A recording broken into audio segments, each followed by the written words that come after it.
کچھ offer questions ہیں۔ ایک بھائی کہتے ہیں کہ ہم ایک فلم دیکھ رہے تھے، اس میں کفریہ جملہ آیا یا کوئی کفریہ گانے اور اس طرح کا میوزک تھا، تو کسی نے کہا کہ بھئی آگے نکال دو، تو وہاں بیٹھے ہوئے دوسرے شخص کہنے لگا رہنے دو، 1-2 منٹ ہی کی تو بات ہے۔ تو جس نے یہ کہا یہ کیا کفر پہ راضی ہوا اور اس پہ حکم سخت لگے گا کہ نہیں؟ دیکھیں، پہلی بات تو یہ کہ ایسی فلم، ایسا ڈرامہ، ایسی چیزیں دیکھنا کہ جب آپ کو پتہ ہے کہ اس میں اچانک کفریات آئیں گی اور بعضوں کو شعور حاصل ہوتا ہے، وہ تو چلیں شاید اس کو آگے نکال دیں، توبہ کر لیں، لیکن جن کو شعور ہی حاصل نہیں ہے اور وہ اس کو ہو سکتا ہے کہ صحیح سمجھ کر یا غلط نہ سمجھتے ہوئے خوشی کے ساتھ دیکھ لیں، سن لیں، تو ان پر تو حکم کفر مرتب ہو جائے گا۔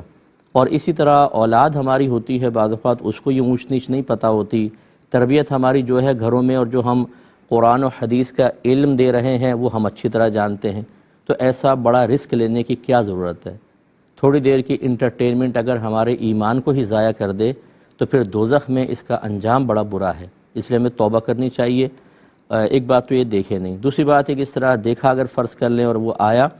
تو بالکل ایسا ہی کرنا چاہیے تھا کہ فوراً اس کو آگے نکالنا چاہیے تھا، لیکن جس نے کہا رہنے دو، 1-2 منٹ کی تو بات ہے، تو وہ بالکل گویا کہ کفر پہ راضی ہوا، تو اس لیے اس کو احتیاطاً تجدید ایمان اور تجدید نکاح کرنا چاہیے۔ میں احتیاطاً کا اس لیے حکم دے رہا ہوں کہ آپ نے مجھے نہیں بتایا کہ وہ کفر کس قسم کا تھا۔ اگر تو وہ کفر ایسا ہوتا کہ بالکل انسان کو دائرہ اسلام سے باہر نکال دیتا، مرتد کر دیتا، تو پھر تو احتیاطاً کا لفظ نہ ہوتا، پھر تو فرض ہوتا۔ لیکن چونکہ مجھے بھی نوعیت نہیں پتہ، تو اور عمومی طور پہ جو فلم ڈراموں وغیرہ کے اندر کفریات نظر آتے ہیں وہ ارتداد والے نہیں ہوتے، اس سے کم درجے کے ہوتے ہیں، تو احتیاطاً جتنے بھی بیٹھے تھے آپ سمیت، جس نے سائل نے سوال کیا ہے، سب کو چاہیے کہ احتیاطاً تجدید ایمان اور تجدید نکاح کریں۔